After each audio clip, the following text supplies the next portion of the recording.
Hey guys, welcome back to the Derek Legg podcast. We're back in the studio today. We've got a great episode. One of my favorite episodes I've ever recorded was with our guest the first time he was here. So I'm excited to have him back. This is Jeff Fieldstad.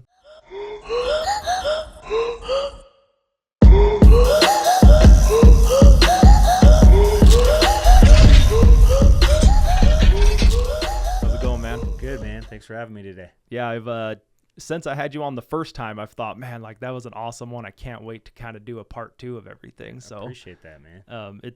That's been the fun thing about the podcast is strangers that I've never would have met, right? Yeah. And then I come on here, and now like I would consider us friends, right? So Definitely. like now we have a friendship between it, but there's so much value of just not even just the episode that we had together, but just following you now as a person.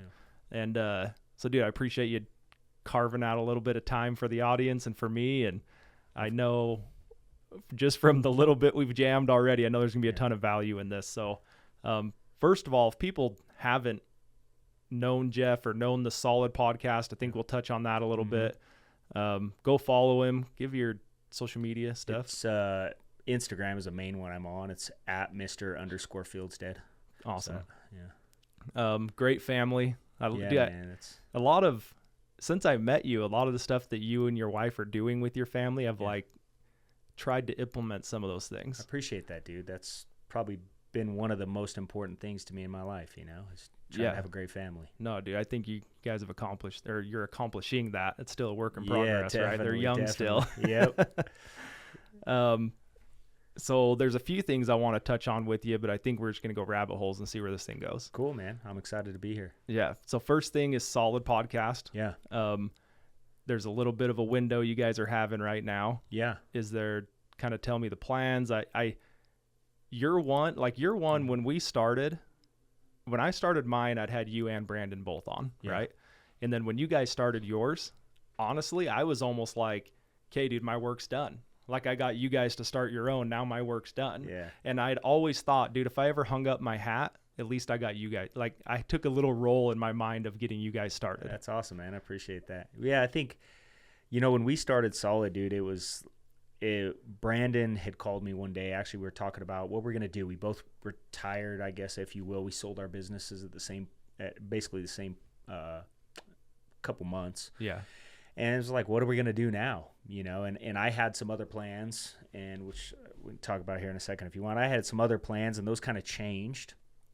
And so Brandon was going, heck, I don't know what I'm going to do. Maybe we should write a book together. And so I told him I've actually written a book. I just have never published it. I don't know why. But so I sent it to him, and he was like, dude, you just need to publish this. Let's do something else. Maybe we should do a podcast. And I'm like, okay. So he said, how about you show up to my house on Thursday? I'll have some people come over and record it. So that's kind of how, where we started, dude. That's where it was. And it was fun. We did that for 2 years, and then Brandon got super busy. We both have been busy with, family, business, everything going on in life. And Brandon has Rolling Bones, and it's really started taking off. And so at the end of the year, we had really committed to the producers of Solid at that point that we would go till the end of the year. And so we just wanted to fulfill that commitment as Brandon was pivoting into more time into Rolling Bones. Okay. But we've had so much feedback, positive feedback, and requests to do more that we've decided, I'm pretty sure we're going to do it again. We're actually going to add Jefferson Rogers onto it as well. So we're just in the talks of getting that going again and starting to launch some new episodes. So we're excited about it. That's awesome, man. Yeah. I'd always, when you guys started doing that, I always check in on it, and I'm like, this is so cool. And then I would tell people all the time, people that have listened to, my mom's probably the only one that's listened to every episode, but like people that have listened to this over and over the last almost 3 years now, I would shout you guys all the time because I was, like I said, there was almost like a little proud moment of me where I was like, cool, man. Like, hopefully I kind of planted a little bit of seed that you guys would kill this. But you and Brandon in general, just from a leadership standpoint, you guys have had a lot of practice in that with your companies that you both ran. What are some key points on that you think that you took from running a business, doing team meetings, all of that into what you could implement into a podcast? Is there any things that pop into your mind? I think the biggest thing is when we started Solid, we both of us had the opportunity to learn from so many different kinds of people. one of my favorite stories is a story about the town drunk who goes to tell a local townsman that the dam is leaking. He was up there fishing and realized the dam was leaking, so he came down into town, and everybody says, who cares, that's the town drunk. And so they didn't listen to him, so he goes to somebody else in the local restaurant, goes, hey, the dam is leaking. And they go, we're not going to listen to him. So he goes to the local priest, says, hey, the dam's leaking. So the priest goes up to the lake. Sure enough, the dam was leaking. And the moral of the story is it doesn't matter if it's a town drunk or the priest. Probably if somebody's saying something, you might could learn something. Yeah. And so running a business with a lot of different people, it was like we learned from mega successful people to people just getting started out, and learning different philosophies from all these different kinds of people, where maybe somebody didn't make a ton of money. Maybe they weren't financially successful, but they'd built an incredible family. There was things we could learn from those people that we could implement in our lives.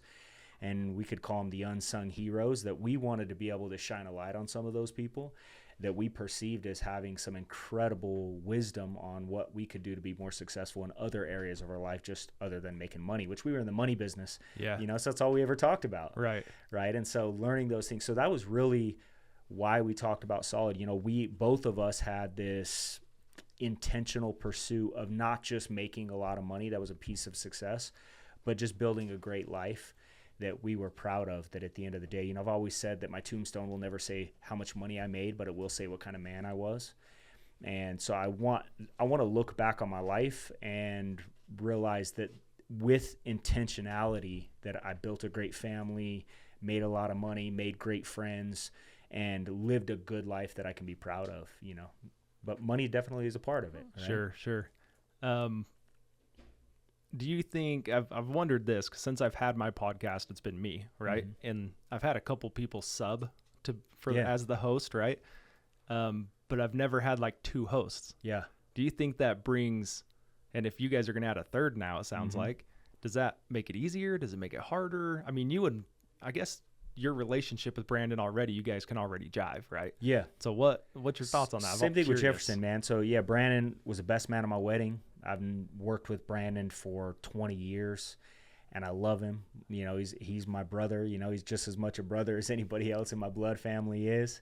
And then the same thing with Jefferson. We've been best friends since junior high school, and spent a ton of time together over the years. And so I think that when you're going into business with somebody or doing a podcast or something like that, there just has to be, it can't be forced. There has to be a dynamic where you can be creative together. And I think a lot of times that's because you realize that there are things that other people are good at that you may not be good at. And so sometimes if you realize that and you shine a light on it, it could reflect some of your weaknesses or your, the lack of strength in a certain area. And I've always said, instead of trying to get better at something I know I'm not good at, I want to be good at surrounding myself with people who inspire me in that area that I know I'm not good at, right? And so it doesn't threaten me. So I think with Brandon's good at a lot of things that I'm not, and the same thing with Jefferson. And so we all, I think, have these relationships where it's like, yeah, sometimes it's not easy, but getting better is never easy, right? That's why growth hurts. It's uncomfortable. Whether you're lifting weights like we were talking about earlier, you do squats and it hurts, it's uncomfortable, or building a relationship with somebody else, it's never easy, it's never comfortable, but they are the things that matter in life. I was talking about earlier today with Jefferson, talking about growth and progress in life. Our natural tendency is to always revert back to normal, right? It's what we always will naturally do is, hey, what is easiest, right? And so growth and seeking to get better in life always is going to take effort. So whether it's fitness, it's not like you can work out and get in really good shape in 90 days and you never have to do it anymore. If you want to stay in shape, you got to keep doing it. Well, the same is with people, the same is with relationships, the same is with business. So I think as long as up front, if it's a podcast somebody's going to do it with, as long as up front hey, I've got a great relationship with these people and I trust them and we can work together really well, we can be creative and we can challenge each other. Like people watch Solid, they know that Brandon and I don't always have these same perspectives, but we love each other and respect each other enough that we can challenge our perspectives. And at the end of the day, it's not even like we agree to disagree. It's like, hey, I'm willing to let his perspective influence mine because I trust him that much, Yeah, I love that part of it because it's two different views of it, right? Like even the religious background and different things with you guys. And I love that about it because it's two different views, but at the same time, it's like we're all hugs and bros at the end of the day. So Yeah, I love that different perspective with solid podcasts. So one thing that you had said, and I want to touch on this, you said, is it we revert back to normal. Yeah. And we're going to revert back to the easy part. Mm-hmm. Can normal become not easy? Like, can you push so much through your life and live intentional and control your life in a way that normal is not? Like, does that make sense, that normal kind of becomes the hardened way? Yeah, well, I don't know. That's a tough thing. I think for some people, yes, right? It's like you perform at such a high level for so long. It's like your new normal is a higher level of performing. However, I think that's a scary pursuit for anybody, because I believe that I think we all want fulfillment in life, and I think fulfillment comes from feeling happy, and I think happiness comes from progression. And so if we want to feel fulfilled and we want to feel happy, I think we've got to constantly be seeking progression. Right. And so I think naturally some people will let up there looking for like this balanced life, which I think is a myth. Sure. And so they'll be like going after something, and it's the happiest they've ever been. You'll have people talk about it. Anytime somebody's gone on this journey of success, they'll look back and go, it was during the hardest moments that it was the greatest time, but not when they were going through it. Right. When they were going through it, it sucked. Right? It's just looking back on those times which made it worth it, because they look back and go, oh, that's what got me here. And so it's the whole thing of perspective of looking at your journey and saying, do I really want more? So yeah, I do think there can be a new level of higher performance that is your new normal. I just don't think complacency ever built happiness or fulfillment. Well, yeah, I guess it's more of that progression part of it. Is like, this is hard. I'm going to push this hard, stay away from easy. Yeah. Now this kind of becomes the normal. My hard is now normal. Yeah. And that normal now becomes easy. So I push a little further and push a little further. I guess that would be a way to break it down. Being uncomfortable. Exactly. If you can get comfortable being uncomfortable, then you can always confront hard things and get to a better place in life, which is what we all want. None of us are perfect. I would hope that anybody listening to this wants to be better parents. They want to be better spouses. They want to be better businessmen or women, right? And if we want to be better, then I think we've got to constantly be seeking that next level. Yeah, it's interesting because I've spoken high schools a little bit, and I tell them, I'm like, dude, you guys don't understand. Like, the hard things you're doing now, like, you're going to laugh at that in 5 years. Yeah. Or you should, at least. Like, you should be progressing enough to where those things are easy. Well, the people that build great lives, right? Because there are some people, that's all they ever talk about is high school. And you're like, dude, you've been living in your high school. You're 30 and you're still talking about what you were doing in high school. Like, it's time to move on. Right. I'll brag about my wife for a second. She just finished a 50K run over the weekend. Dang, that's awesome. So it's considered an ultra. So she's like, yeah, my first ultra, right? So that would be is just over 30 miles. Yep. And it was a trail run. So it was like on all the dirt trails, not just pavement. And a few years ago, when her and I were talking about her running, she had bad knees, and so it hurt her knees to run. And she did a half marathon. Okay. And she told me, she's like, I just don't think my body's meant to go more than 13 miles. Like, this is it. Like, I think this is as far as I'm going to go. And then she ends up doing the St. George Marathon. Yeah. And when she keeps on doing all of these feats. Yep. And so it's like 13 was so hard, right? And was a toll on her body. And it's like, well, nobody starts at a 50K. Well, maybe someone does, but like the majority of people don't start at a 50K. They start down here at the 5K and the fun runs and whatever, right? Yeah. And you build that up. So like her 13 miles that she could have capped herself on, and that could have been her ceiling. Yeah. She was training more than 13 miles a day for the 30. Yeah. Right. And so it's kind of that same thing. We're talking progression. I guess the hard part was the pushing, which became the normal, which was now easy. Yep. And where she could have set her ceiling. That's what she was just doing in the mornings. Yeah. I think it just goes back to belief level, right? It's like, now she believes that she can do more because she accomplished that and realized like, oh, I do have more in me. Yeah. And I think that's a lot of people. They're scared to get started. Yep. And so they never start because they don't have the belief. But once they just try, they just move forward a little bit like, oh, I could do that. Whether it's an income goal, if they've never made 10 grand in a month, they go, I want to make 10 grand. They do it. And they go, oh, maybe I can make 20. Maybe I can make 30. Maybe I can make 50. And they look back and go, how did I ever survive on 10? Yeah. Right. And it's just that level of progress that they look back on. It's just raising that belief level because you went for a goal to begin with. This is why I always say, you know, you want to compete, not compare. You don't want to compare yourself to others like, oh, I don't know if I could ever be as good as them. However, it's like, I want to compete, I wonder if I could be as good as them.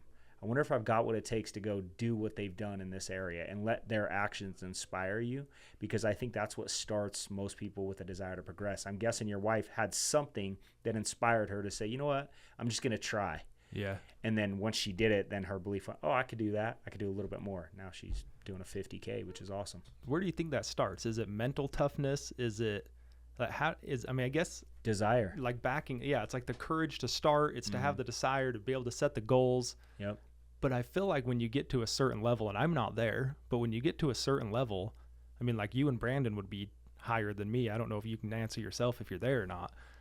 But you get to a point where you have so much mental toughness and mental ability to get through things that, like, I mean, I guess there's still things that you feel like are hard. Yeah. But you know you can get through it. Does that make sense? Is there like a threshold that you think that you just keep pushing the limit? Yeah, I think it feels the same no matter where you're at. You know, so whether you're just getting started, if you're trying to progress to something and you haven't achieved it before, it's going to be hard. I think the difference is as you reach new levels of success, your ego and pride don't get in the way as often. So you get better at surrounding yourself with people who can help you with better tools and increase your belief level or knowledge, or help you through different paths where maybe early on, maybe you don't have those relationships, and it's maybe a little bit tougher because your ego or pride is in the way and you're scared of what other people think about you, versus after you've had some success, you're like, you know, why does it really matter? I just need to find the person who's been here and they can help me get there. You know? There was a conversation that like set me free, and it's like when I say it out loud to myself now, it's kind of stupid, but I hated being laughed at. And so I was talking to, I don't even remember who it was now. This might've been 10 years ago. I was talking to someone who I looked up to, and they were like, well, why wouldn't you do this? Like, why don't you go for this? Like, you know, you could do it. I know you can do it. I'm like, dude, I don't want to be laughed at. Like, I don't like being laughed at. And he says, who the hell likes being laughed at? Yeah. And he was like, dude, that's everybody that ever strives out, like, to create their own path or do their own thing or you know, anything like that. He's like, everyone has that little bit of fear, but what would we not accomplish as a society if someone was scared of being laughed at? Right. And he just demeaned it so much, like in my mind, that I was like, dude, you're right. Like, who cares? Yeah. And that really, some parts, it's probably given me too much freedom to where I just kind of jump in now. Like, I expect that there's going to be some failure and some growth and learning and moving on. Well, I think that's the part of growth, right? It's like you just have to be willing to suck before you can get good, and you have to be willing to be good before you can get great. And it's just the way winning goes. You know, when people are so worried about what other people are going to say or what they're going to think, and I've always said that the only thing worse than being talked about is not being talked about at all, right? At least your topic of conversation. And at least you're doing something worth talking about, whether you don't feel great about it or not. At least your topic of conversation. And I think it's an important thing for people to realize, like, as long as you're moving forward, as long as you're going for something, regardless of what anybody else says, you're the one moving towards what you really want. And, you know, everybody wants different things in life. And so if you really know what you want, which is why I believe all great achievement starts with desire. It's like I've always said, I can teach you everything you need. I just can't teach you desire. So as soon as you know what you want, then everything else can be taught between here and the end goal. You can learn everything there is to know about this subject, but you have to have the desire to be able to implement the knowledge, take action, set the goals, talk to people, do whatever it takes in order, whatever that goal is, right? And so as long as you have desire, then everything in between the starting point and the ending point is just the journey. And as long as you're willing to go on that, and you're willing to talk to the right people, and you're willing to seek out the right leadership or mentorship and find the right knowledge, then really anything we set out to, we can accomplish, right? Yeah. So is there a transition from that into, I was going to go business, but now I'm wondering if we go to like your kids, how do you implement that at home with your daughter and son, right? I actually have, I have 2 boys and a girl. Oh, 2 boys. Okay. So is there, like Jeff business guy to Jeff dad. Yeah, What of course. what similarities are in that, and how are you instilling some of that in your kids? Yeah, well, I think it's like I write down my goals every single day, and one of the things I write down every single day is to make my kids and wife feel more loved, confident, and secure, right? And so, I believe that, like, for my kids, I want them to know that I love them no matter what. So if they make a mistake, doesn't matter what you do. And I tell them all the time, no matter what you do, there's nothing you can do that changes the way I feel about you. I love you no matter what. It is unconditional. So it's not like, oh, you do something and then I feel differently about you. It doesn't work that way. My love for you is unconditional. I want you to feel more confident, which means in order to feel confident, you've got to do some hard things, right? And so this is why I love sports. My kids, we've encouraged our kids to do sports and whatever they want to do, but as much as they want to do, we'll pay for whatever we have to do to get them in as much as they can possibly bear. And then we push them to the point to where they get tired, right? But it's like, all right, you chose you wanted to do this. You're going to be tired some days. You're going to feel overwhelmed. But it's at those moments where you have an opportunity to teach them. It's like, okay, everything we've done up to this point where you're tired, overwhelmed, you feel overworked, this is where everybody else stops. Right. And so the effort you put in between here and when practice is done, or here and when the game is done, that's where you start separating yourself and stack those up enough over time. And this is where you start building character, right? And then when that leads to a win, then they start getting confident, like, oh, that's the process of winning, right? And so I think that's important. And, so with my kids, I just try to teach them these things that I've learned in business, but sports is a great teacher. Yeah, I agree. Where you can allow a crowd, they're in front of a crowd, and a coach, like, hey, you don't always have to listen to dad, but there's a coach who's far better at this thing than I am. And so listen to him, let him pour into you. Right. Yeah, I love that, dude. I mean, the last 3 years since I've done the podcast, I've had my son. He's just over 3.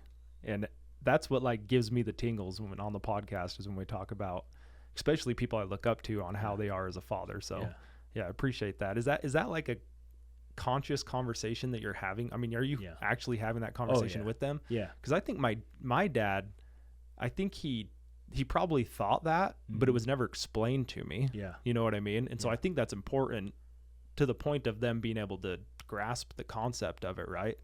That's an intentional thing of, okay, dude, this is where everyone stops. Mm-hmm. But Fieldstads we go to the next level. Yeah. Fieldstads, we finish, right? Or whatever that is. And, and I think my kids, honestly, probably they have I don't really think, they're 9, 7, and 5. I don't really think they're catching it. Okay. But the important thing for me is, like, I even tell them in sports, like, look, we're here to have fun. But just because you're supposed to have fun doesn't mean you shouldn't work hard. You should have fun working hard. You should have fun trying to be the best you can be. But we're here to have fun. If you're not having fun, why the heck are we here? Yeah. Right? But I also tell them, who chooses whether or not you have fun at this? You do. Right. So it's a choice to be out there and have fun. If you're having a bad day at practice or whatever, you chose to make it that way, right? It's your response is based upon how you choose to respond to that way. So I think that, yes, it's intentional. I don't think they're getting it now. But have you ever been at a place where, like, something happened, you're like, oh, that's what my parents are trying to teach me? I just know that those moments later on in life are probably when that coaching is actually going to become valuable. Maybe not right at this moment. I hope it is. Yeah. But I also know that probably not. It's probably going to be later on in life. Well, and it's not like when they get to 15, all of a sudden you can just flip that switch and they're like, well, wait, Dad, like we used to quit all the time at the, and so keeping that consistency through that, I'm sure, is a huge part of it. Yeah. And really it's a lot of the times I think as a parent, which, we're all trying to figure it out. There's nobody who's I know for a fact this is what I did to make great children, right? I mean, I think everybody's trying to figure it out, just like in business. It's like, who really knows? And we're all just trying to do our best, right? And so being a parent's the same thing. And I don't know that any parent actually feels like, oh, I did everything I could perfectly. We always mess stuff up. I think there's times I respond a certain way. I wish I would have responded differently, but I just try to be better. And so I think that as a parent, and same in business, it's just trying to do your best and people watching you do the things that they know are uncomfortable for you, but you still keep going. And so I think a lot of times people just try to be this perfect example as a parent or in business, as a leader. And people don't ever feel like they can live up to perfect. Like being perfect doesn't inspire them as your children or someone following you. So I've always just tried to have this example like, look, I'm going to do the best that I can possibly do, and I'm willing to do hard things. So like a cold plunge, for example. I love my kids. You know, cold plunge has become super popular the last couple of years. It's awesome watching all these people do it. But like the reason I do a cold plunge is for me, you know, but I love watching my kids, or I love my kids knowing that, hey, that's uncomfortable. And then they'll do them and they know it's hard, but they're doing it more out of like, oh, I just want to try doing a cold plunge like my dad is doing. Yeah. But as they get older, there's going to be situations in life where there's like, oh, back when I was younger, a cold plunge sucked, but I did it anyway and I felt good after. Yeah, I intentionally put that in my way. Yeah, and they watched me do it. So Right. I think it's those little things in life, not necessarily the cold plunge, or not necessarily, you know, having these intentional talks with our children that are going to make the biggest difference. It's these small little things that shape their character and their belief system later on in life. I've got a question since we brought up sports. This is a conversation my wife and I just had yesterday. So when it comes to your kids in sports, how do you guys view winning? Like, is winning everything? Is winning not everything? Is having fun like, I know you said having fun's the most important part. Yeah. But like, so it's all backstory this a little bit. So we were with some of her friends, and someone asked one of the sons if they won their soccer game, and he was like, "Oh no, we lost." And immediately someone was like, "Well, winning's not everything," and I was like, "Oh yeah, it is," you know. And I kind of like jumped up for a second, and then I kind of receded a little bit, and then I told my wife yesterday morning, I was like, if someone ever tells our kid that, I'm not okay with that. Yeah, it's like Bear Bryant said, dude. He said, winning isn't everything, but it sure beats anything that comes in second. There you go. Well, and I was like, I think the first thing you need to do is define what winning is. Yeah. And so again, I'll bring up my wife. So first 50K ever, right? It was a win that she did it. Like that was the win in that situation. Yeah. Right. And then we found out today that she was number 2 in her like female age or whatever it was, right? Her like bracket. But so I was explaining to her, I'm like, yeah, winning is everything, but you need to define what the win is. Yeah. And is the win, you still lost your basketball game, but the win is that you were more productive, or you got more people involved, or you had more rebounds, or, you know, whatever it is, like define the winning first. Yeah. I don't think that's necessarily an absolute question nor an absolute answer. Because yeah, I do think winning is important, right? It's very important to win, because if it wasn't important, they wouldn't keep score. Yeah. So they're keeping score for a reason. But then you have to define what is winning. So like if you're playing a game and the definition of winning is who has the highest score, and you lost, well, you lost. But then the question becomes, then what are you going to do about it? Because the changing, right? I think sometimes you're going to learn more in the loss than you do in the win. Correct. Right. And so, but only if you're willing to change. And so like if my kids lose in the sport, no, I want them to know it's important you win, right? It's important. You're supposed to win. That's what you're supposed to do. Yeah. But the worst thing that can happen is you sit here and sulk in your loss. And like, oh, woe is me. No, the best thing you can do is, what is everybody else doing that just won? Celebrating. So what should you be doing while they're celebrating? Doing what you need to do to become better while they celebrate. And then next time you win, guess what you don't do? You don't celebrate. You go do what you were supposed to do, what you were doing after you lost, and do it with more intensity because you have more energy because you just won. And so I think that winning builds these habits and this self-fulfilling prophecy that says I can win over and over again. And I've always said winners make winning look easy, just like losers make losing look easy. They're both just habits. And so ask yourself, what is important? Is winning important? Yes, it's important. But is it the only thing that matters? Well, I mean, there's a lot of different areas we could go with that, right? So I think it just depends. I think winning is crucial. I think you're supposed to win. But if you didn't win, that doesn't mean the game is over. It doesn't mean the season is over. It doesn't mean your life is over if you didn't win at this thing. What matters is, do you go do the things you need to do to, you know, whatever it is. And if it was soccer, put your cleats back on and go to work, you know? Yeah. Whatever that sport is. But no, I think the statement of winning isn't everything, telling a child that is dumb. Like I know my son plays competitive soccer, right? Plays league soccer, and they keep score. Sure. And if they don't keep score, trust me, even in a scrimmage, the kids know the score, because internally, biologically, we're designed to want to win. And so what are you teaching a kid by taking away from that? I mean, I just think you're teaching them to be mediocre. That's what I said. Yeah. So that's what I told her. I said, I used a different word, but I'm like, we're not raising losers. Yeah, you know? exactly. And I've only got one kid, but she was like, she's like, are you going to be that dad that you're screaming from the stands? And I'm like, no, but I'm going to be that dad that my kid has a purpose. Yeah. And if winning was easy, losers would do it. It's not easy, man.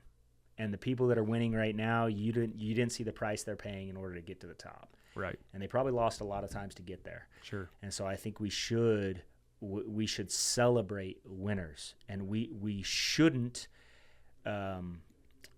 we shouldn't discount the price that somebody had to pay to win. And that's what somebody's really trying to do by saying, oh, winning isn't everything. It's like you're trying to discount what those other kids did to win. And by do that, you're letting the kids who didn't pay the price off the hook, is how I see it. So it's like, hey, it's okay. Don't let it define you.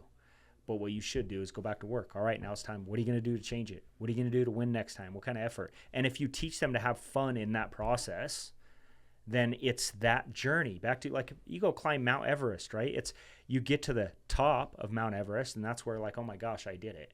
And so was it the enjoyment of the entire process? Well, if you didn't have to go through that, then it wouldn't be a journey. It wouldn't be this incredible feat, right?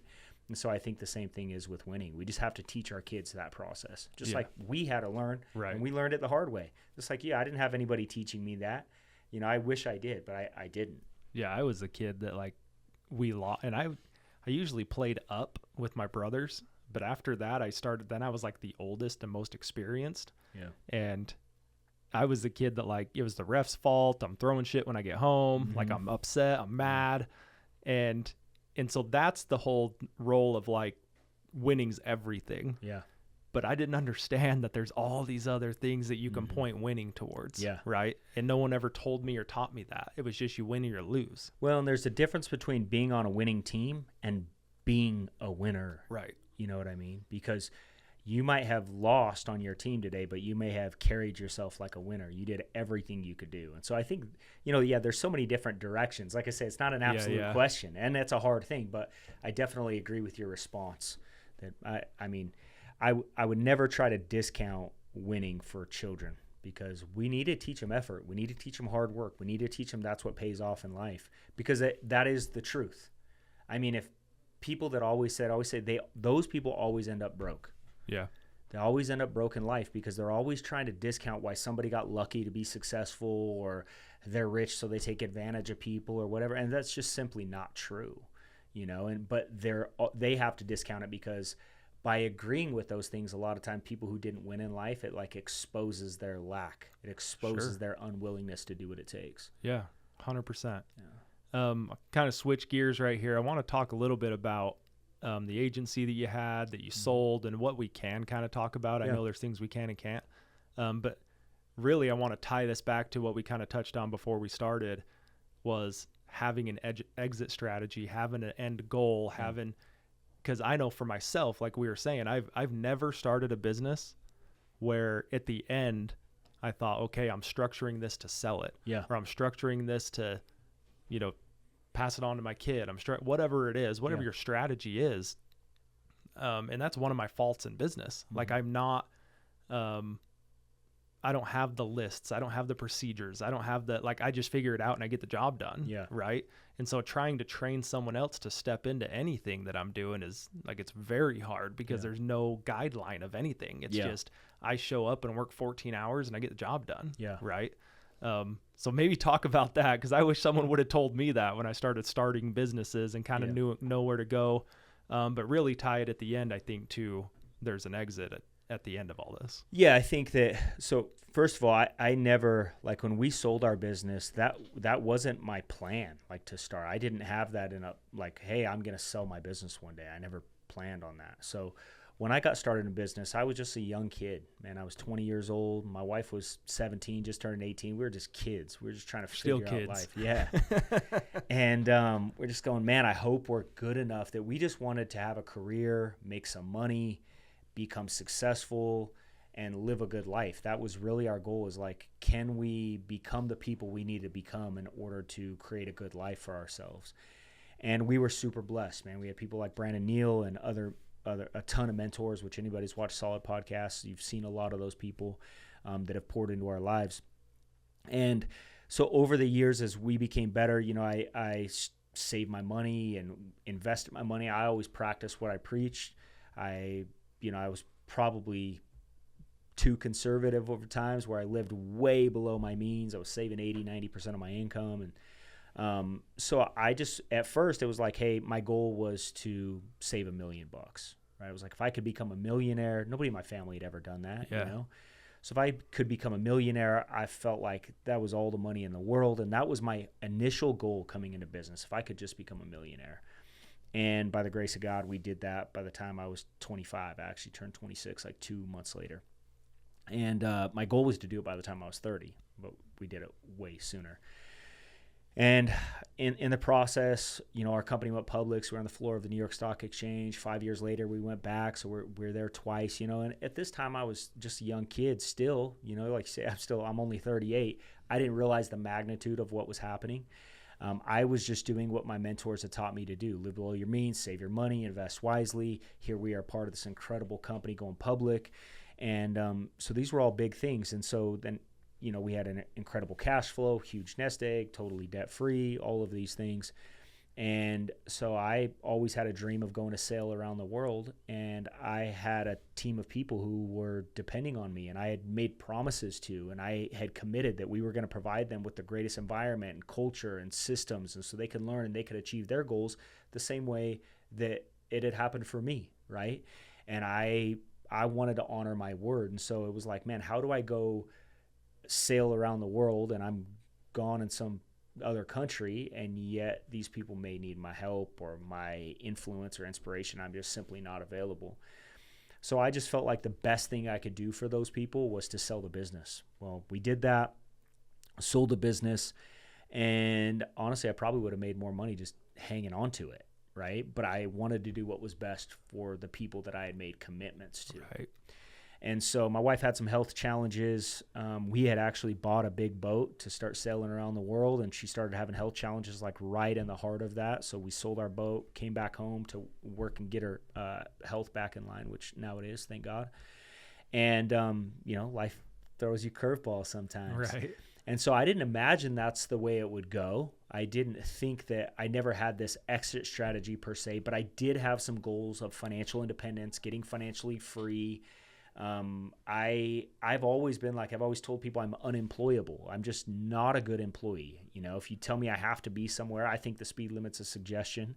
Like if someone tells me I can't park somewhere, I just so bad want to park there, and I don't know. Was never a good employee. So it was like, I'm the hardest working guy and I'm mega disciplined. I want to get better. I want to provide value. When I started, it was like, all right, what do I have to do in order to achieve success? Now, what I wish is I would have had a bigger dream at the beginning. I think dreaming of saving $1 million is far too small, but that's all I could see. Right. That's all I could see. Like your wife, 13 miles is all she could see. And that's the exact same situation in two different areas of our lives, right? But it's no different. And so how could I have saw 100 million at that point? I don't know if I could have. I don't know. So I go back and change it and see, but who knows? I'm glad I'm where I'm at, but are there things I would have done differently? Yeah. So one of the things I always tell people is if I could tell you anything, it's dream bigger. If you can dream bigger somehow, have some sort of belief that if you went for something bigger, you're going to accomplish something bigger. If I could instill that into people, that would probably be the biggest thing, because I look back on my life and think that's what happened. And, I also think that if you're a business owner starting something with a goal to exit that thing, I have a hard time believing that you're going to be mega successful. In fact, we could have some, I'm sure there's some disagreements we'd have with people, or arguments, or whatever you want to call them. Not everybody's going to agree with this statement, and maybe some will, but I would argue to say that most people who have had big success in business never had a goal of exiting that business at the beginning. It wasn't their goal, like, I'm going to do this to make a lot of money and be out of there. In fact, I think it was quite the opposite. I think about like Steve Jobs. Anybody that read Steve Jobs' biography knows that when he left Apple the first time, it wasn't a good time in his life. He went on to go start another computer company, founded Pixar, Apple ended up acquiring Pixar, which in his agreement was how he became CEO of Apple again, that's when we ended up getting the iPod and all these other things that made Apple what it is today. And most people don't know that, like in the early 2000s, Apple was not making huge amount of profits. In fact, I don't know the numbers, but I'll bet they make per day right now in net profit, what they were doing in revenue in the early 2000s. Sure, yeah. I'll bet you. And I don't think Steve Jobs ever said, man, I'm going to start this company and then one day I'm going to be gone. In fact, if you read his biography, it was exact opposite. He never looked forward to the day he couldn't do it anymore. And then you look at guys like Michael Jordan. I don't think he ever started professional basketball and said, man, I can't wait until the day I don't have to play basketball anymore. Now, I think there's the inevitability of, if you're an athlete, like there's one day it's going to end, right? But I would argue to say that he never went in to become the greatest, thinking, one day I just can't wait till I stop playing the game anymore. He's like, 6 rings, I'm out.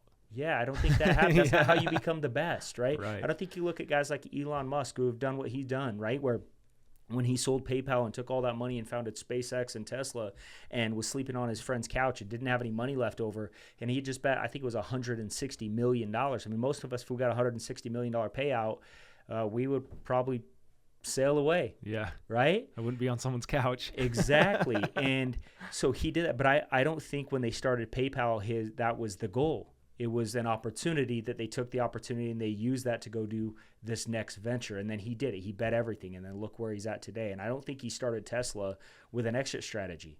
I don't think that was his plan. Now, they get creative on how do you scale and how do you have more influence and how do you make it a better business. Now, in that process, sometimes it becomes valuable. And the next step for the business is that I can sell a portion of this business that can help my people. It can help the business. It can help the influence. There's other people that have better talents in the role that I'm currently playing right now. And maybe it makes sense to sell that business or take private equity money or venture capital money or go public or sell the business, right? So I think if I was going to give advice to somebody who wanted to build a successful company, it was have a dream, know exactly what you want to build, and wake up every day with a goal to build that towards the end result, and build the greatest company you can build. Build a company that's so great that somebody does want to purchase it. But if you build a company just for one reason, that's someone else to buy it, odds are that's probably not going to happen.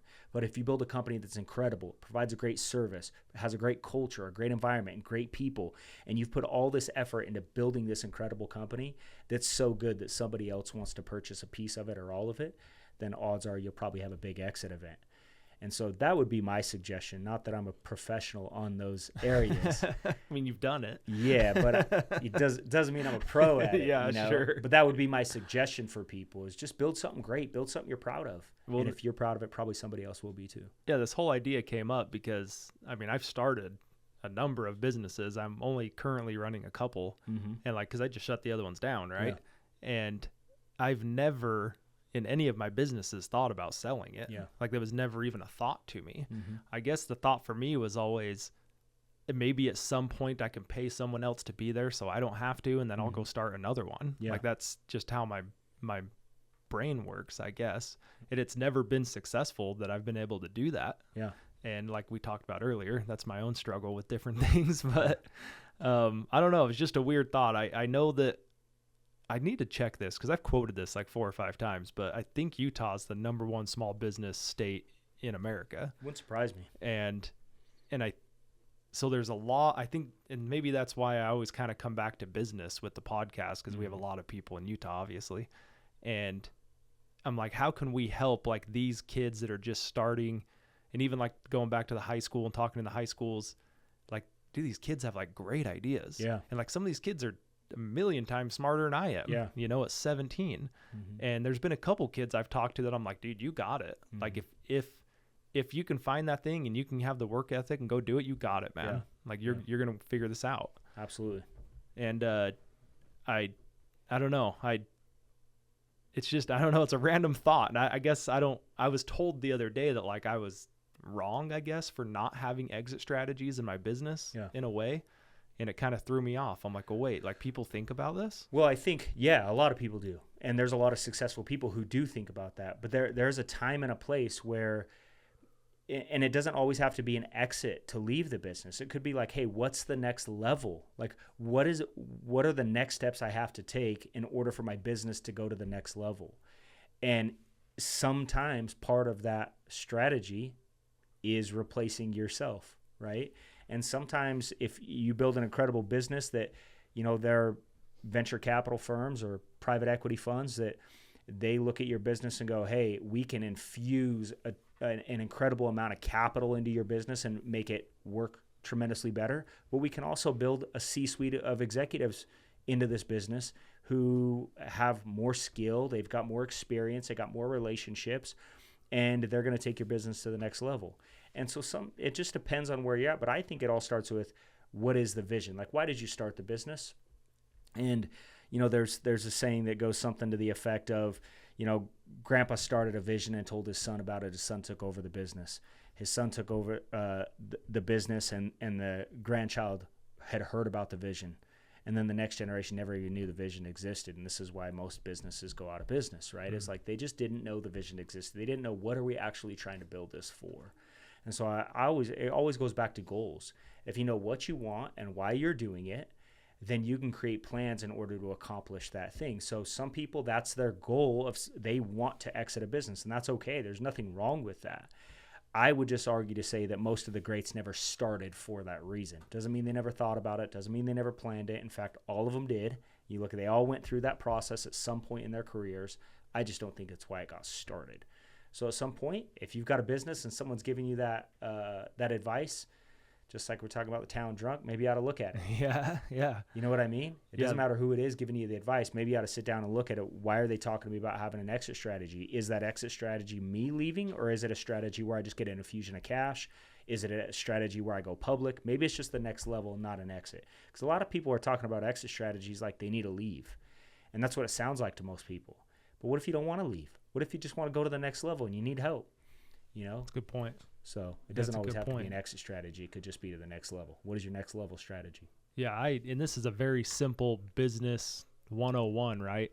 But it's one thing that I always struggled with was just having all of the numbers down on paper of where everything is. Yeah. And because again, man, it's in my head. I know I need to order a couple more of those, and I'm out of that, and I need to, whatever it is. Yeah. And I actually was approached a year ago for the store, for our safe store. And when I told the guy, I said, look, dude, I'm not interested in selling, but even if I wanted to, like, I don't even have like all of the paperwork, P&Ls. Like, I don't even have any of that stuff. I think this is good advice or a good situation. So I think you should. I would do, right? I think you should have all of that. Yeah. You should know exactly where every dollar is going. Just like a small hole can sink the Titanic, so can a large one, right? And same thing in business. And so I think it's important, one, is so you know exactly where the business is. Because if you don't know exactly where it's at, how the heck do you know what you got to do to get it there? How do you know what levers to pull to have tax strategies so you can use that money to reinvest in the business? Or how do you know that inventory is actually working the way it's supposed to work? How do you know what's selling the most, right? And maybe it's all in your head, but then if that's the case, so yet one is, I think it's important to invest in somebody to help you with the finances, because you'll probably end up making more money just by having clarity on that. Because of the knowledge of building the business, now you have knowledge of actually what lever can I pull right now that is going to have the most impact on growing revenue of my business. And if you don't have all those in line, then you can't. And then the next is like, all right, if once I have all of those and I know exactly where the business is at financially, what can I do with these additional resources to help me take the business to the next level? And maybe it might be a partner, somebody who wants to buy it, or maybe just partner with you. Or maybe it's hiring an executive or hiring other people in certain areas of the business that can take things off your plate so that you can actually put your time and energy and effort into the things that grow the business the most. And then you're not doing menial tasks like worry about the books or what's getting paid or what needs ordered or so on and so forth. And I think most people listening to this right now are probably in that exact same situation.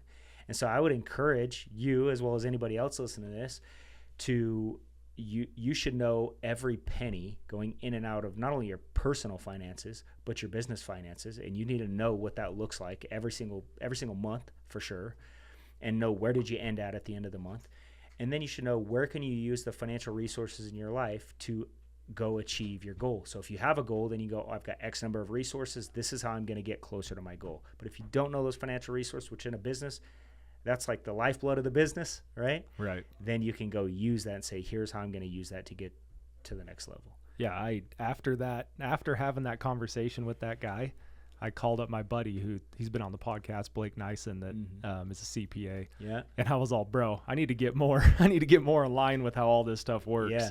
And I was like, I've always just been that small business guy in his basement. And now I have like a retail store and brick and mortar and expenses. And I'm like, it all just kind of got away from me because I was just running as fast as I could. Yep. And next thing you know, you're 5 years later into the business and you haven't set up like the basic stuff in it yet. Which is awesome, dude, because how many people actually just go and build a business? Not many. That's actually usually what I think stops most people. So then going to the next level is now this next step, right? Most people put the cart before the horse, and that's like they're getting ready, and then they never actually go. No launch. Yeah, so it's better to just go, and you can build the airplane on the way down. Well, I think that the part of that, like I touched earlier, was there's not that fear of being laughed at anymore, right? So I just launch. Yeah. I'm like 3, 2, launch. Yeah. And then I'm like, okay, back up. What did I miss? Now that we're being productive and I've proved the concept and everything else, okay, what did I miss? What do I need to build? Yep. And I mean, even at 34, I'm like, where are these little things that I've missed and I need to implement in? And that was a big part of it for me was I need to get an accountant involved because I mean, I'm just winging this thing left and right. Mm-hmm. And so that's actually helped a lot. And even just taking that off my plate. Mm-hmm. And, every quarter I get a phone call and he says, hey, just what's this and this expense? It looks like there's a new one. Oh, that's for this and this. Okay, cool. Yeah. And then everything else is done. Yeah. Right. And so same thing. If there's things that you're not really efficient at, you gotta, and I know there's parts in growing a business where the capital's not there or whatever's not there. I mean, even if it puts you even or whatever it is, like go seek that help and get in touch with those different attributes you're not great at. Well, and sometimes it's a mentor who's already been there in your business and maybe they're in a similar business and you reach out to them and go, hey, what do I do in this situation? Because they can help guide you. And a lot of times they've been successful in something, they want to help you. Yeah, for sure. And so I think sometimes, especially most guys, are scared to ask their friends for help. It's like, hey, I have this person who's been successful. They've done it before. Like, reach out to them, ask for help. And a lot of times that's going to be the best guidance you're ever going to get. And it's probably going to be uncomfortable because it takes some risk. It's like, oh, shoot, man, I've got to do X, Y, and Z. And if I want their help again, I better go do it, right? So I think it's an important thing and why mentorship and having a coach and having someone who can pour into your life and in different areas of your life, why it's so important to have those people that you can reach out to. Yeah, I was just going to say that's part of being intentional of it, though, is having those friends around you, that group around you, the network, whatever you want to call it, the group, the whatever. You have to be intentionally in those groups to be able to ask for that advice. Exactly. Right? Yep. If you're just floating through and you've got your 2 high school buddies still and I mean, I don't know, I'm just saying, like, trying to link towards people that are just having an everyday life. You got, if you're an entrepreneur and your only friend is a 9-to-5 guy, like, he's probably not going to understand what you're doing. The similarities just aren't there. Right. And at some point in that level, you're going to be speaking Spanish to this guy. Absolutely. Right. And so that's what I mean by, like, put yourself intentionally in a spot where you're hanging out with those guys. Like, I've told you and Brandon 100 times, I'm like, dude, I just want to be around you guys more. And I haven't implemented that yet, but I see the value in being around you guys. Justin Prince, Jefferson Rogers, like, you see the value in being in the same circles as these guys at some level, right? Absolutely. I mean, I feel like I could reach out to you with questions Anytime, and you could hit me up. Yeah. And I'll segue that to my next thing, dude. And I kind of touched on this a little bit in the podcast, but I've been on the Carnivore Diet. We talk a little bit about that because you look amazing, man. Good job. Thanks. Bro. I've hit you up with a lot of questions. I mean, you more than anybody I have. It's awesome.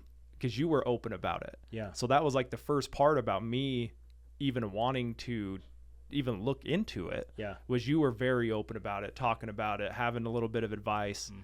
And so I thought, dude, if I'm going to go on a diet, I mean, I'd hit 260 pounds and I've been at 260 a couple times. And then I have these little, like, reflections of, oh, dude, something's got to change. Yeah. And then I'm funny, man. Cause, like, when I decide that's the thing, nothing stops me. It's awesome. It might take me 2 or 3 times to actually decide. Yeah. But, like, people are like, well, when are you going to be off the diet? When are you going to, what's your goal weight? And I'm like, I don't know, dude. I just know I'm doing it now. Yeah. and I'm pushing forward. But you're getting results. I'm getting like, results, man. obvious. Yeah. I it's funny because like even just my clothes fit better. Yeah. So people are like, do you feel better? I'm like, my clothes fit better. Yeah. And that makes me mentally feel better. Absolutely. You know, like nobody wants to walk around with their freaking shirt. Like, I mean, that's how I was, dude. My stomach like stretched out my 2Xs. Yeah. And now some of my 2X shirts are like dresses on me almost, you know? That's awesome. And how tall are you? 6'1". Okay. So I've hit like 223 I think was the lowest I weighed in at the house, but now I've like started lifting. Yeah. And so I'm curious of where the weight goes now. Like I can already feel it in my chest and my arms that I'm starting I think you're going to notice a huge difference just because of your hormones. Yeah, your testosterone will probably skyrocket as you start lifting weights. Yeah. Yep. And so tell me about it, dude. You know more about it than I do. Like I kind of reached out to you for a lot of advice. So maybe, I don't know, dude, I'll just kind of let you run if you have anything you want to say about it. Yeah, it's interesting, dude. It's funny because if you had told me even 5 years ago that I just ate a carnivore diet, I would have thought you were crazy. Yeah. And it's kind of how I ended up here. What happened was my wife was just having like, we've always been like plant-based, vegan-ish. We would eat chicken once in a while, maybe fish once in a while, but mainly fruits and vegetables and all that kind of stuff, right? And for a while, we were just vegans, right? So like probably 12, 13 years ago, we were just vegan. Got you. And I've always wanted to be healthy. And when I ate like that, I was so skinny, man. I'm 6'1" as well. And I was like 6'1", 150, right? And I was just like, I mean, I blow away in the wind, you know? And I went to the gym every day. I've always went to the gym. I've always worked out for the most part, right? In the first couple of years, build my business, I wasn't. But then after I gained some weight. I was drinking soda and just eating like crap. And so I gained a bunch of weight, saw myself in a picture, and I just went, this is crazy. My wife challenged me to go to P90X one time, and I completed it, and I lost a bunch of weight. I felt good. And so I lost the majority of the weight at that point. And then so for the next quite a few years, I was plant-based, veganish, and I just never felt great. But I just thought it was healthy. I just thought I would go to the doctor, get my blood done once in a while, and they'd be like, oh, your testosterone's average. They would tell me, oh, it's average. Everything, you're all good. Everything's average. So I'm like, okay. So then my wife started having these allergic reactions to food. It was weird. It was like one day her hand would swell up, and we're like, okay, what'd you eat? We'd figure, okay, that's what it was. We'd take that out of her diet, and she'd be fine for a few days, and then all of a sudden she'd have an allergic reaction again.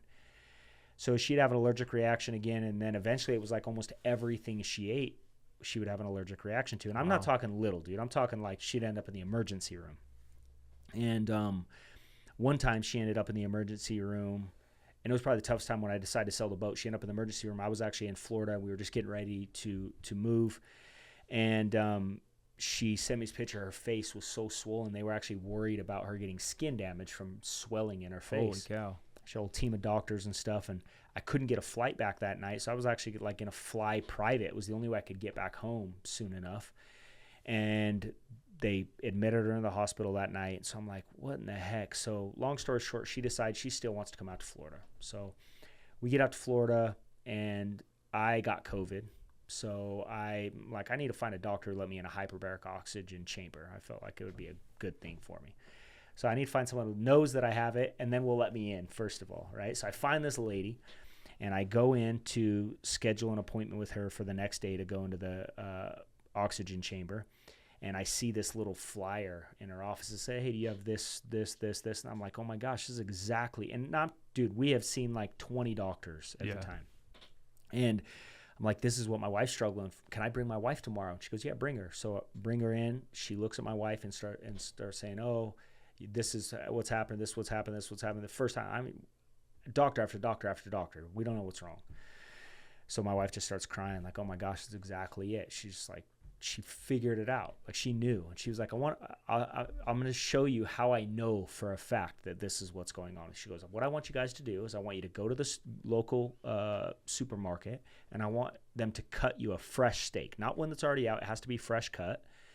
And I want you to cook it with nothing else on it. Just salt. That's it. No, nothing. And I promise you're not going to have an allergic reaction. I'm like, what? Why? And she goes, have you ever heard of histamine response? And I'm like, well, yeah, I know. She's like, well, there's no one's allergic to ruminant meat, is what she said, especially if it's fresh cut. So I'm like, okay. So we do that. Of course, my wife has no reaction. Again, no reaction. Again, no reaction. So it was the first time in like probably 3 months that she hasn't had an allergic reaction. So I go down this rabbit hole of starting to figure out like why red meat, all this kind of stuff. I never imagined that broccoli would cause an allergic reaction. I never imagined that eating vegetables wasn't good for you, right? I just, in my mind, I've been told, yeah, everything my whole life is like, eat a salad, it's good for you. But then I started thinking like, oh, yeah, I eat a salad and I get bloated. I thought it was normal to have gas and be burping all the time. And I just thought this was normal. I never thought for 1 second that was my body saying, hey, there's something wrong. Right. It's like your car sputtering, something's wrong. This but when your body does it, you don't think anything's wrong because what everybody told you. So I just start doing my research, man. And I'm like, you know what? This is what's helped my wife. It was the only way. So I just started feeding my wife that way. And I'm the one that likes to cook. So I would just cook her a steak every night. I'm like, I'm just going to do it with her. What do I have to lose? Yeah. So we just started eating a ribeye once a day. And that was it. The doctor said, I just want you to eat enough steak. So that's all you ate? That's all I ate at the beginning. And I was just doing elimination diet just with my wife because it was like she needed to, so I'm going to support her. Sure. So I had never had any health challenges or anything. And she just said, I just want you to eat enough of a steak that is as many pounds as you want to weigh. So, for example, if you want to weigh 200 pounds, you need to eat 2 pounds of meat. If you want to eat whatever it is. So I said, oh, that's easy. All right.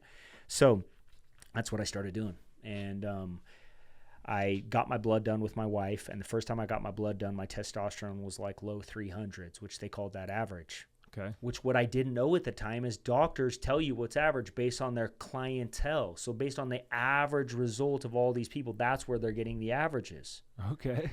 I didn't know this. National average? Yeah. Well, yeah, there is after a period of time, but it's not what is suggested. Huh. It's not like, hey, here's what is optimal. It's here's what is average. Out right? of the people I've seen, this is average. So yeah, so low 300s, and she goes, well, it's a little low. And I go, well, what should it be? She goes, well, most people have this, but she's like, if you want to know the truth, like 10 years ago, if you would have had this, I would have been putting you on some sort of hormone therapy. And I was like, really? And she goes, yeah, but it's average. So I'm like, all right. So now I started researching, like, what can I do to increase my testosterone, right? Because maybe this is why my back hurts and I don't have quite enough energy. And maybe this is why I felt lethargic a little bit and all this kind of stuff is my testosterone was low. So I'm like, I could go do testosterone replacement therapy, but I really don't want to do that. I don't want to do that. I never really had any challenges. There are potentially some side effects, and I've never had any health challenges. Yeah. So I just keep eating like this. I have always lifted weights, and I go get my blood done 3 months later, and my testosterone had raised to like 575. And I'm like, whoa. Now so what was average 10 years ago? Or like what should you be? Well, about 600 or 700. Okay. I mean, in the medical field 10 years ago, yeah, it was like you should have been 600 or 700. Now it's like 350. Wow. It's like normal. So this is another thing. They don't tell us what it was. Just like cholesterol, they tell you have high cholesterol, but what they don't tell you is that 20 years ago in the medical profession, they've lowered that number every year. You should have less and less and less and less cholesterol. So what would be high cholesterol today was actually normal 20 years ago. Really? Yes, they don't tell you all this stuff. So I'm no expert, by the way. This is just the research I've done. Yeah, I'm not by any means. But this is just what I found by doing my own blood. My wife was having these challenges. They all went away. And I'm talking 100% gone, like that. And so I go get my blood done 6, 12, 18 months into the process. And the last time I got my blood done, it was the last time my testosterone was like 963. Wow. And when I got it done, she goes, hey, did you decide to do testosterone replacement therapy? And I go, no, why? And she goes, well, your testosterone is so high. I go, I've just been eating a ribeye every day. Like, that's all I do. But now, dude, I had put on, so I was 160 when I started. Today I'm 200. So I didn't do anything different. I just eat 2 pounds of meat a day. Still today, like I haven't eaten today. I've drank coffee. I still drink coffee. That's one thing. So it's 4:30 in the afternoon right now. I've just drank coffee and water today, and I'll eat 200 grams of protein for dinner, and I feel amazing. I have a ton of energy, and my blood proves it. and so my wife's issues all went away. And so people have asked me too, how long are you going to do this for? Well, as long as I feel good. Yeah. Do I think it's for everybody? No, Probably not. If someone's having challenges or someone wants to lose some weight and dude, I can't even tell you, I've had so many friends. I got a friend out in Florida, and her and her son were having some health challenges, some really, and she was doing all this kind of natural stuff. She was doing cold plunges and doing acupuncture, and she was doing everything she could to try to help her. And then her son was having a similar medical challenge as well. So I said, hey, have you ever thought about carnivore? She's like, are you crazy? Like, she just thought I was nuts. I go, just try it for 30 days and let me know what happens to her son. And her son was having some issues, including iron deficiency, and he was getting these infusions. And I said, just try it for 30 days and see what happens. Today, dude, she is 110%. In fact, if you go get on Dr. Kiltz or Sean Baker, you go look at their stuff, she's always on the top of their comment to change your life. And it's cool to see these people. I had another guy who called me and said for 17 years, his wife has battled this autoimmune issue. 17 years in and out of the hospital, decided to go carnivore, 100% better. And so I look at this and I'm like, all these friends that I know that have done the same thing. And I'm just like, I'm no expert. I'll just challenge you to eat a steak a day for 30 days. Like, that's all. Just see what happens. Yeah. So I don't know, man. I just know it's worked for my wife and I, and it's obviously worked for you. Yeah, cutting weight 100%. The biggest thing that I've gotten from it that I didn't even really know what to expect. I thought I'll lose some weight, right? Mm-hmm. Health-wise, I didn't know what would change. Yeah. So when I was like 12, they diagnosed me with acid reflux disease. Okay. And so even before I started this, but like even when I was older, I'll wake up in the middle of the night like choking on acid. Okay. Like, it's happened my entire life. Okay. As long as back as I can remember, they like scoped my throat. They did all this stuff when I was a kid. And like Tums and Pepto-Bismol, like it's on my nightstand, mm-hmm. right? Like, I'll just wake up, chug some Pepto and go back to sleep. Yeah. It's just been my life. Yeah. And I've not had acid one time since I've started this. It's incredible, dude. And I don't know if it was because I did notice, like, when I had pizza late, mm-hmm. it would get me. Like, I would just take something before I went to bed when I ate pizza, because I knew it. I love pizza, dude. I'd eat it every meal if I could. Yeah. And so I'm sure there's like some of those foods that I've just cut out that have created more acid. Yep. But I've not had acid one time. Yeah. And I mean, I would literally wake up choking, like throwing up on it. Like, it was that's cool to hear, dude. Yeah, I mean, you think it's stories just like that. Like I never knew that till right now, right? That's why I just always encourage someone like, hey, if you're having any kind of issue, and some people are like having these autoimmune challenges, and they're like, oh, I'm healthy. I'm like, no, not necessarily, right? But what if there was a solution, and what if it was something in your diet? And so it could be the process of elimination, or it could be, I think it's probably a little bit of both, right? The nutrients you're getting from ruminant meat, and then the process of eliminating things that really aren't good for our gut. Like in modern society today, everybody's talking about microbiome. Well, that's because and this is my opinion, by the way, it's totally, I don't have any scientific basis on this statement, but what I believe is if you walk into the grocery store, you see fruits and vegetables from all over the world, and we eat them like that was normal even 50 years ago. Yeah. That you would eat foods from all over the world. So of course your gut needs all these different bacteria that they didn't need 50 years ago, and now they do, because you're eating foods that normally your body just can't break down. And so I think by doing something like carnivore, where one, the process of elimination, where you're not having to worry about do you have all this microbiome in your gut, but two is you're eating something that is highly nutritious. Dude, you could eat steak and eggs and you get like 99.99% of everything you need in steak and eggs based on a nutritional value, and you thrive on these things, right? Yeah. Your hormones will be better, your body fat percentage is going to be better, you're going to feel better, you're more alert, you look younger, your teeth are better. There's all these things you start watching happen. Like my kids, dude, my kids, and I'm not super strict with my kids. I always teach my kids and let them make the choice. So if they want to eat something off what we eat, fine, because I want them to make the decision. I don't want to grow up and rebel and be like, finally, I can go, I can have cake whenever I want now. Yeah, but they just don't get cavities. Their teeth are beautiful because of it, and that's not how it was before when we would eat. And so I have all these theories And I've tried to do a bunch of research. I've tried to not just loosely go after this thing hoping it'll work. I've done a lot of blood during that whole time, and I should have done that. Well. I should have done that. Yeah. I would do, if you're going to have people ask you like I did, I would tell them that. Go get your blood done now. So when all this changes. Yeah, I usually do. I'm surprised I didn't tell you that. You may have. Yeah.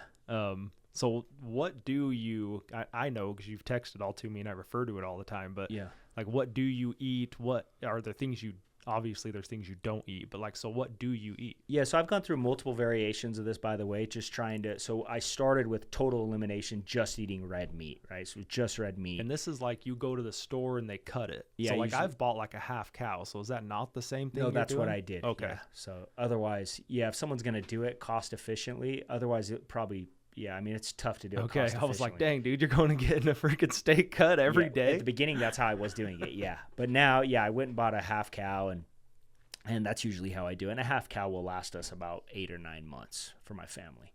And, a half cow is like $2,500 or less, depending on where you're ordering it out in the country. And you can live on it for it's $200 a month, right? Which is another thing. It's far cheaper, actually, if you do it that way. Yeah, so that's a good point. I would suggest to anybody listening to this, I highly, highly suggest you finding a local ranch and going and ordering a half cow if this is something you want to do, or start with a quarter, But so the beginning, I would just eat red meat. So however much I was trying to weigh. So typically it's about, if you eat a pound of red meat, it's going to be about 100 grams of protein, plus or minus depending on the cut you're eating, okay. Right? So, again, I'm 200 pounds, so I just eat 2 pounds of red meat. So that's how I would do at the beginning. And then I added in a little bit of fruit and some honey because I had heard some other people. And then I noticed that my gut just didn't feel great. Not like it felt bad. I would just, all of a sudden, I'd burp sometimes and stuff like that. I'm like, oh, I wonder if I cut that back out, if that'll go away. And sure enough, it did. So 90% of the time, 95, 98% of the time, I'd say, because I'm not 100%. Like if we go somewhere and there's sushi, I'll eat it. Like if we go to Vegas and we go to a nice restaurant, usually it's a steakhouse. That's been the hardest part for me, man. Yeah. Sorry, I didn't mean to cut you off. No, that's fine. I think, and I think, like, you also believe in how you feel about the way you live is just as important almost as what you're eating, right? Is how you feel about it. So now today, usually what I'll eat, like I haven't eaten today, I wake up, drink coffee, then I'll drink water throughout the day. And then usually when I get home, I'll have Greek yogurt or like cottage cheese made from raw milk. And we got a great local farm here that makes raw milk and that kind of stuff. And so I'll have that with some raw milk. So I'll mix either some heavy cream or some raw milk in it. And so I'll eat, 30 or 40 grams of protein in that. And sometimes I'll mix some honey in the yogurt so it tastes good. And then I'll eat bone broth. So I'll drink bone broth. So I get this bone broth and then I just drink a thing of bone broth and I love it. It tastes good. And then I'll usually eat a steak for dinner. And that's usually what I do every day. It's about 200 grams of protein. So the size of the steak that I eat, or ground beef. Sometimes I'll do ground beef. And might add some blue cheese or some kind of raw cheese into it, just for flavor. And it's awesome, dude. It tastes good. I never get sick of it. And again, I'm not 100% strict because sometimes we go out. Like the other night, we went out to this really nice steakhouse, and they brought us a gratin potatoes, and I ate some, and it was good. See, I've been the first 3 months, I had eggs, bacon. It was right around Thanksgiving, and I always do a ham for Thanksgiving. Yep. So I did a ham for myself that just had salt on it, and then a ham for everyone else that had all the sugar and everything. And, honey, sugar, syrup, everything we put on it. So when I've been at home eating, I can control it. It doesn't bother me. But man, like when you my anniversary is at the end of December. And so I had a Halloween. Thanksgiving's my jam. Like that's my holiday at the house, right? Like get the family together, throw some football on, eat some food. That's always my thing. And everyone's like, dude, are you going to cheat today? And I'm like, why the hell am I doing it if I'm going to cheat today? And so I like made food just for we even went to like a Friendsgiving thing with my wife, and I took like a Ziploc bag of ham. It's awesome. And that's all I ate. Yeah. And I was like, again, dude, if I'm going to do it, I'm going to do it. And so those first 3 months, that was all I ate.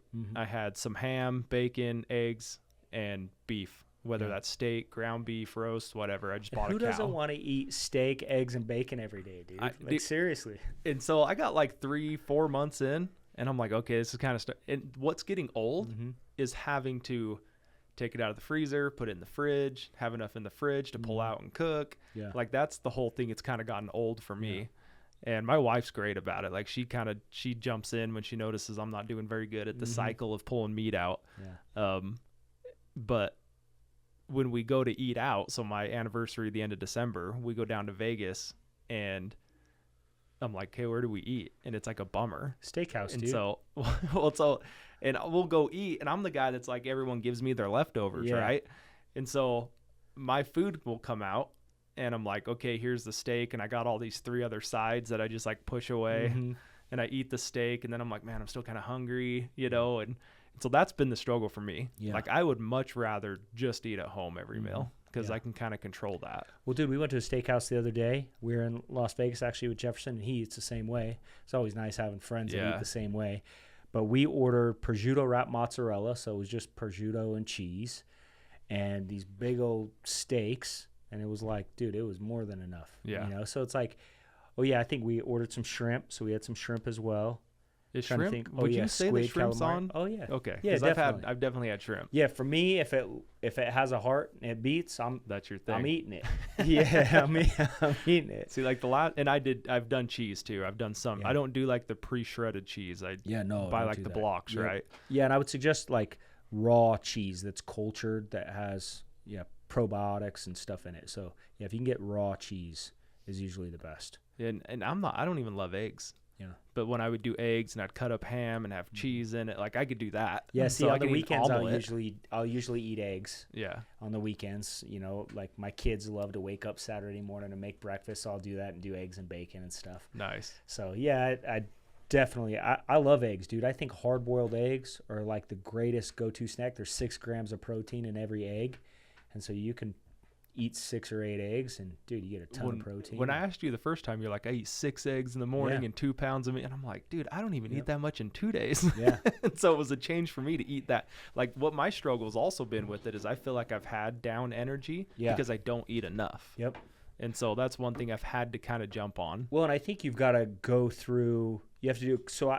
When I started, I was just doing the 1 meal a day, and then I went to 2 meals a day. So where I was eating like breakfast around 11, and then dinner around like 5 or 6. And I just felt a little sluggish between like 11 and 5. So that's why I just stopped eating at 11 and I just eat it all at 1 meal. See, and I'll eat like eggs in the morning because I think I'm supposed to. Like I could go just dinner every night and eat. And I would, I think that, I don't know that there's a lot of arguments on fasting, and people ask me like, are you just fasting for like a health benefit? I'm like, I just feel better. So I think there's arguments both ways of like there's health benefits from fasting, but that's not why I do it. I do it just because I feel better. Like I have more energy, and I notice I never get hungry. And because of that, I like the way I feel. And so I think you should always adjust to based on when your lifestyle, people's lifestyles are different. They work out at different times. They feel different at different times. So I think how often you eat, but I also don't think we need to be eating, 3, 4, 5, 6 times a day either. Sure. Like this common misconception, like breakfast needs to be early in the morning. I think, why can't you eat breakfast at noon? Well, the rest of us are working, man. Well, you still take a lunch break. You just call it breakfast. You know what I mean? Like, just most people are so. Well, and it's celebrated. Food is celebrated. Yeah. And that's one. And for me, that's been hard because I've had to get away from that. Brandon Neal said something to me one time that I never forgot. He says, Jeff, you need to learn to eat to live, not live to eat. I'm like, dude, that is good. Really is. It was a good piece of advice. I never forgot it. It was quite a few years ago he told me. But it's true. And like with carnivore too, you can do beef jerky. You can do, there's all kind of stuff we've got no sugar, Jack Link, beef jerky sticks. Like we just keep them coming. Yeah. And so it's awesome. You do cheese, you do slices of cheese. There's all kind of stuff that you can do. I just smoked some cheese. I just cut up a block and put it on the smoker and smoked it the other night. Yeah. Last thing I want to touch on, dude, and we'll kind of wrap this up, is I had a conversation with my wife because I was like the grab a bag of chips and eat the whole bag at night when you're sitting watching TV guy. Yeah. And one night I was sitting there eating like an entire bag of Doritos, and and my kid's sitting there and he's like dipping his hand in and eating and I'm eating and it like hit me like a train. Yeah. And that night I went to my wife and I'm like, hey, am I like a bad example? Like how I eat with William? And she's like, I mean, I would never like just say it to you, but like, since you're asking, she's like, yeah, there's sometimes I wish you were a little more aware because I'm just like a zombie just doing it, you know? And that was kind of the kick of why the fourth time of me saying I need to make a change. That was kind of it. Dude. That was the kick in the butt of like, okay, dude, this kid's watching you. And I watched my dad do that my whole life. Yep. And so I'm like, okay, the cycle stops here. Well, I think how we eat, how we act, I said it earlier, is going to impact our kids' lives forever. So one of the things we try to do every night is after we get done with dinner, we just go on a walk. Yeah. And so we'll go on a 45-minute walk every single night. We almost always take the same route. Oh, and you've got a beautiful neighborhood too. I know, man. I love it. It's, yeah, I feel so blessed to live there. But yeah, so we just go on that walk, and our kids love it. If like for some reason we don't go, Dad, can we go on a walk? You know, it's awesome. I think there's so many health benefits to going on a walk, but too is just how do your kids, you know? And then it kind of helps. What I've noticed too is anybody with young kids knows that a night routine is like priceless. When you get your kids, like, you don't have to tell them it's bedtime. They just know because what's starting to happen. Mm-hmm. And so for us, that's kind of been a big thing is we'll start walking. And then as the sun's going down, they know like, all right, it's almost time for bed. Wind it down. Yeah. And so it's been a great habit. And I love it. I enjoy it. And so I would encourage anybody that rather than sitting in front of the TV or doing what, you know, most families do, and then the kids just go play, spend time as a family, not only as you're eating. Anybody that has listened to Solid knows I really am crazy about my family sitting down and eating a meal together every day. And then after we try to go on a walk, and honestly, we do it a lot, you know, and I love it. So I would say that it's a great habit. I would encourage everybody to try to build, you know, if you can do that with your family, it builds good, our kids at the beginning, they would have a hard time walking for 45 minutes, like 2 miles. Yeah. You know, my son's 5, but now so you got young kids, man. Yeah, so we used to let him just ride his bike because going 2 miles was tough. But now he rocks 2 miles like nothing. No, it's normal. So it's cool to see that. I think it's helped them not only with their health and get moving after dinner and all that kind of stuff, but it also builds with that nighttime routine, which I think is always a glorious thing for anybody that got young ones. Yeah, dude. And so I don't feel like a poser. This keeps popping in my head. So now, like we were kind of talking, we've adjusted. The last 2 months, there's like a keto ice cream that I've had a couple times. Yep. And then I have like a keto pizza. Because like, dude, pizza was my jam. Yeah. Like if anyone knew me, I'd always eaten pizza. And so other than that, that's pretty, like, people are like, how do you do it? And I'm like, dude, it's just become normal now. Yeah. Like, it's just a thing. I think it's easy, dude. I love eating. I mean, I don't know. Ty, we got Ty over here. You want to eat a ribeye every night for dinner? Yeah, dude, I love it. Come on, man. I know he likes to go shoot animals too, you know, so, you know, it's always good. I think most men naturally want to eat like that. I think that's how, if you look at your testosterone, doesn't that kind of serious, yeah, dude. And yeah, who wants to eat salads and kale and all this crap all the time? Nobody. There's a reason you got to put broccoli and all. There's a reason why your 2-year-olds and 3-year-olds never want to eat their vegetables. There you go. I'm telling you, I've really come to this conclusion. I'm like, I'm going to start paying attention to these young kids. They never want to eat them. They're disgusting. Unless you drench them full of stuff, you know. You got to hide them. I don't think God made us. I think God made kids smart enough to know. Just like it's like seem like young kids can always smell out a person they shouldn't trust really quick. You know, you're like, well, you know, why? Just kind of like dogs. Yeah. Right. Same thing with vegetables. You know, kids a lot of times, man, they don't want to eat broccoli. They don't want to do it. You got to like train them to want to do that. It's like after you convince them or hide it so often. But you put a steak or a hamburger or, you know, you put some ham or some bacon in front of kids, some eggs, they love it, man. And I think there's a pretty good lesson in that. Yeah, love it, man. Time to wrap it up. I really appreciate you. Every time I'm around you, dude, I'm like, I got to get around this guy more. Well, so thanks, dude. I appreciate it. It's good to see you, man. Yeah. Thanks for all the advice. Thanks for always being there, and you're a text away. So yeah. I appreciate it. I'm honored. Okay. All right, Jeff. Appreciate you. Yeah, bro. All right, guys. Thanks for staying with us. If you like the episode, make sure you go follow Jeff, follow Solid Podcast. Yeah. Thanks First Form. Thanks Andy Frisella. I think I'm going to start saying that every episode now. So, anyway, that's the episode. We'll see you guys next week.